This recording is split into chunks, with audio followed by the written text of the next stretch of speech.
Okay, today we're working on a rear speaker wire problem in a 2009 Ram 2500. Neither of the rear speakers were playing.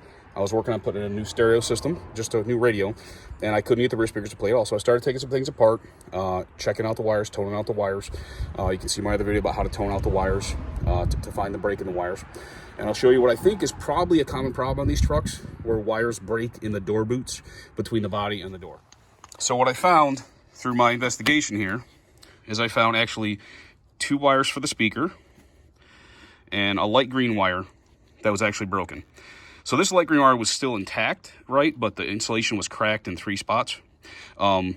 These 2 speaker wires were just broken clean and pulled away from each other. So obviously that speaker would never play that way. And so this is the passenger side. And this is what I found on the driver's side. Same type of problem. Someone's already been in here repairing this with butt connectors. That's not ideal in this situation, just because there's not very much room for those butt connectors to be, and it kind of ends up putting more strain on the wire after the connector.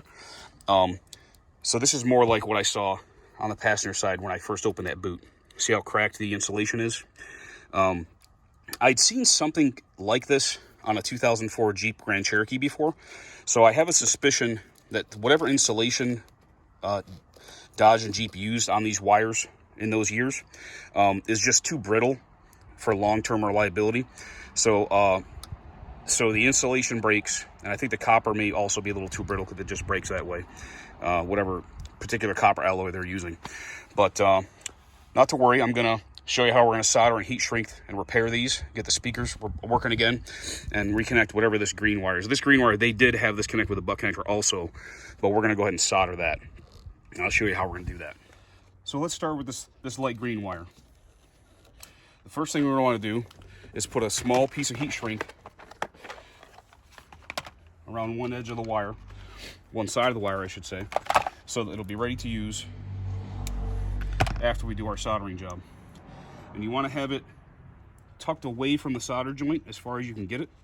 Like I said, this boot is not very long, so it doesn't give you a lot of room to work, which is exactly why butt connectors make it more problematic. So we're going to tuck the heat shrink down away from the solder joint as far as we can, because we don't want the heat from the solder joint as we work to activate the heat shrink. Next step we'll take is we'll apply a little bit of solder to each side of this wire. This is called tinning it. Warm up the wire for a couple seconds, apply some solder, just enough so it turns silver.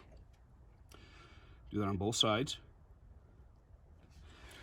Obviously, if you're not sure, this is hot. This is going to make the wires hot. So as you handle these now, you want to be very careful not to burn yourself. So now we're going to try and heat up both wires at the same time and get that solder to flow into one joint in between the wires. Trying to keep those wires as straight with each other as we can. So you may have to just bend them a little bit as we go here and try to keep them right in line with each other, so that when we put the heat shrink over, it's as streamlined as possible. You may want to use small pliers to hold these wires. As I said, that's getting warm even as I touch it just briefly. So now that solder joint is secure. We can bring our heat shrink back up that we tucked out of the way. Bring it over the solder joint so it covers the whole thing. Then we're going to use a heat gun.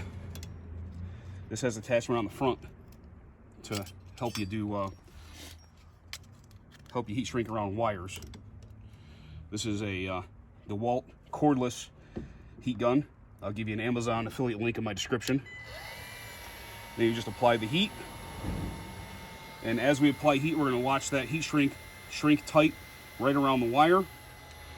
This is a marine grade heat shrink with adhesive in the center of it, and it's going to seal it up so it's totally watertight when we're done. Give you a link for the heat shrink as well.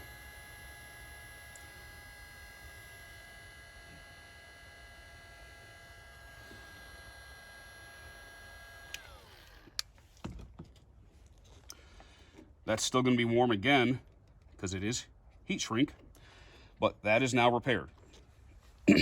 Now you can watch me repair these other 2 the same way. Watch me tuck this back together, and this will be repaired.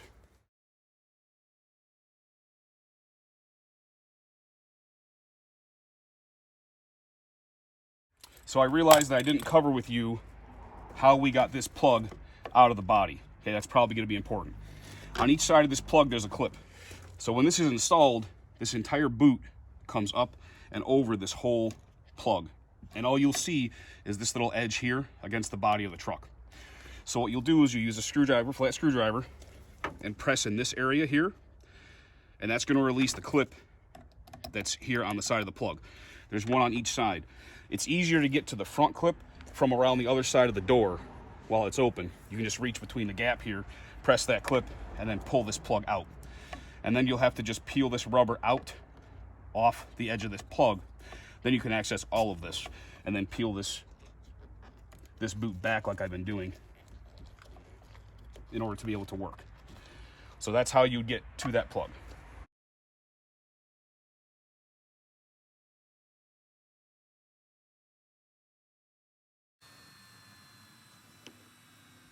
Just like that, all three of those wires are repaired. That'll be a durable repair. And I'll show you how we can get that reassembled and click that plug back in. Okay, so now that we got that all repaired, we can stretch this boot out again.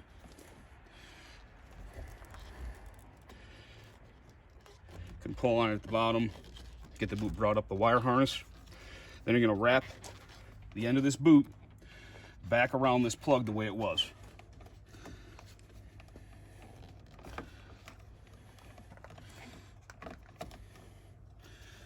Okay, so now the plastic lip of that plug is tucked inside this part of the boot.